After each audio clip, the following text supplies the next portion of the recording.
Halo, selamat datang semuanya di kuliah Statistika Teknik Kimia dari Prodi Sarjana Teknik Kimia ITB. Ini adalah lecture kedua untuk materi minggu pertama di mana saya memperkenalkan secara sangat sekilas peran ilmu statistika dalam engineering.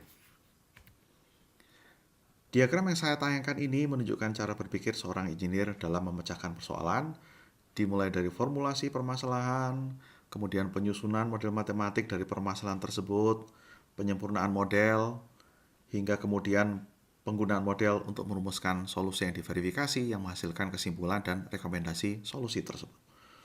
Nah, statistika sendiri adalah ilmu yang terkait dengan pengumpulan, analisis, dan penyampaian data. Karena model matematik dalam diagram ini dikembangkan berdasarkan data hasil pengukuran tentunya, dan diaplikasikan untuk menghasilkan data, maka seluruh tahap dalam engineering problem solving ini dapat didukung oleh ilmu statistika. Penerapan statistika secara menyeluruh ini sendiri dikenal dengan sebagai wacana cara berpikir statistik, di mana dasar dari pemikiran ini adalah kesadaran bahwa semua data pengukuran mengandung ketidakpastian atau uncertainty. Sehingga dengan demikian, pengukuran berulang terhadap besaran yang sama akan menghasilkan suatu sebaran nilai hasil ukur alih-alih suatu nilai tunggal. Konsep lain yang sangat kritis adalah ketidakmampuan kita untuk melakukan sensus dalam banyak situasi di engineering. Di dalam lecture yang berikutnya saya akan jelaskan alasannya ya.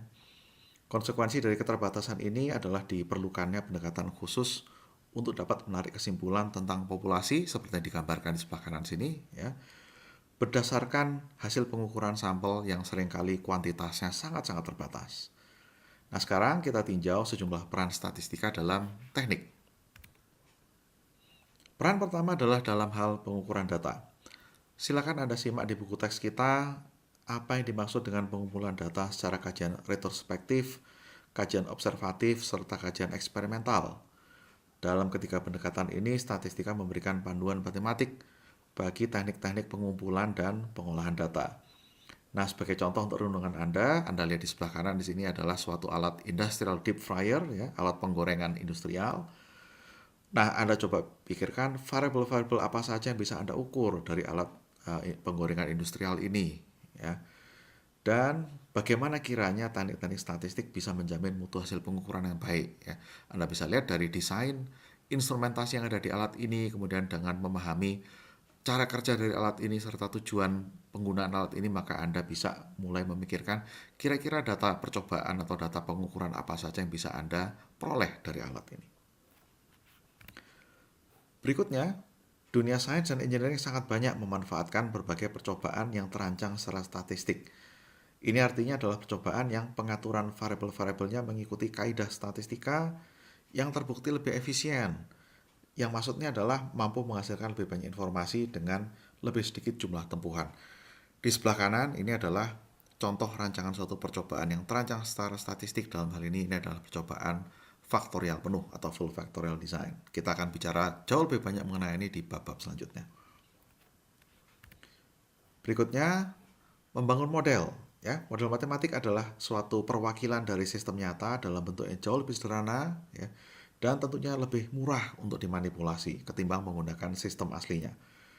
Dalam pemodelan sistem-sistem engineering, statistika sangat berperan dalam estimasi nilai parameter atau konstanta-konstanta model, dalam memvalidasi model sebelum dapat diaplikasikan, dan lain-lain. Ya, ini sebagai contoh saja adalah model matematik dari suatu reaktor tangki berpengaduk kontinu. Contoh terakhir aplikasi statistik adalah SPC atau Statistical Process Control. Dalam ilmu SPC ini, statistika digunakan untuk memeriksa apakah suatu proses berada dalam keadaan terkendali secara statistik, yaitu keadaan di mana variasi yang ditunjukkan oleh output proses tersebut ini murni hanya mencerminkan noise atau rambang atau variabilitas alami dari proses, bukan sebagai akibat dari suatu gangguan yang dapat merugikan proses. Ya. Jadi di sini Anda sangat banyak berurusan dengan data-data time series atau urut waktu sebagai tools dalam SPC. Nah, kuliah ini saya tutup dengan ungkapan dari dua orang ternama tentang statistika. Ya. Yang pertama adalah di ucapan dari W. Edward Deming. Beliau adalah matematikawan bapak perintis ilmu SPC yang terkenal dengan ucapannya yaitu "In God we trust, all others must bring data." Yang kedua adalah H.G. Wells yang adalah penulis novel-novel science fiction yang legendaris, ya, yang menggagaskan pentingnya wawasan statistika.